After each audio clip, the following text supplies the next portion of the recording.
Le nu chez Courbet, c'est vraiment l'ambition du grand peintre, hein. Il dit à ses parents dans une lettre qu'il va faire du nu et que c'est là où on reconnaît le grand peintre, hein. C'est cet enjeu du rapport au nu, c'est évidemment l'ambition de la peinture à son plus haut, à son plus fort. Le nu est un exercice incontournable depuis la Renaissance. Savoir peindre la chair féminine est vraiment une marque de l'habileté artistique. Impossible donc pour celui qui veut tout à la fois être reconnu comme un grand artiste, vendre sa peinture et marquer l'histoire de l'art, de passer à côté de ce genre. Alors Gustave Courbet, le maître du réalisme, va peindre les femmes et une fois encore bousculer les lignes. On voit clairement le corps d'une femme de son temps, qui, contrairement à Ingres, n'est pas du tout idéalisé, marqué par l'emprise du corset, hein, qui resserre la taille. Et c'est un tableau qui illustre pleinement le réalisme et surtout ce rapport à la nature, à la chair. Au lieu que la femme représentée, et ça c'est l'objectif du beau idéal, soit une sorte de synthèse de toutes les belles femmes du monde, hein, c'est l'idée du beau corps idéal, il représente là une femme telle qu'elle a été vue dans l'atelier ou telle qu'elle a été photographiée, avec la marque du corset, les poils, les bleus, les varices, etc. Ces nus, d'un genre nouveau, séduisent critique et public, mais Gustave Courbet va plus loin, avec une production réaliste sulfureuse.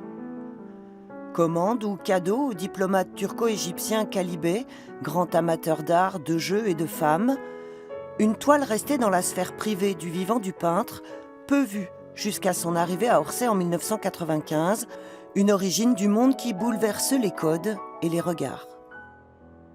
On a sans doute de sa part une volonté de repousser les limites du sujet dans la peinture et d'aller finalement au plus près de son sujet avec un cadrage très, très centré et qui coupe finalement une partie de la scène.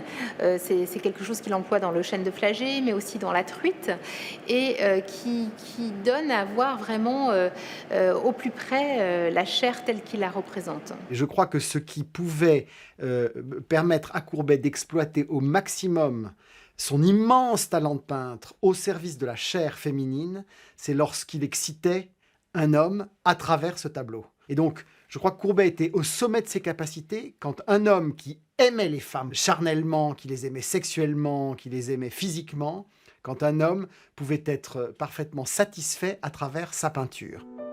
S'il signe d'étoiles scandaleuses et semble très inspiré par les femmes, l'artiste leur accordera peu de place dans sa vie.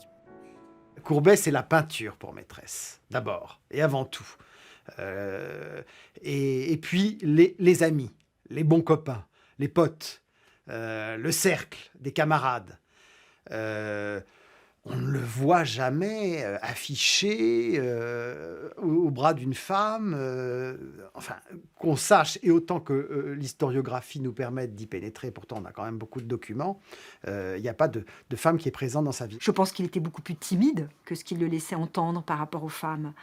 Beaucoup moins hâbleur, mais moi, je pense que de toute façon, chez Courbet, beaucoup de ses manières d'être, d'exagérer son accent franc-comtois, de chanter des chansons paillardes à tue-tête, de boire en public, c'était une manière de protéger un Courbet intime. Un homme qui, toute son existence, va poursuivre un unique but, prouver qu'il est un grand peintre, privilégiant le travail à sa vie sentimentale, dissimulant sa pudeur dans son art.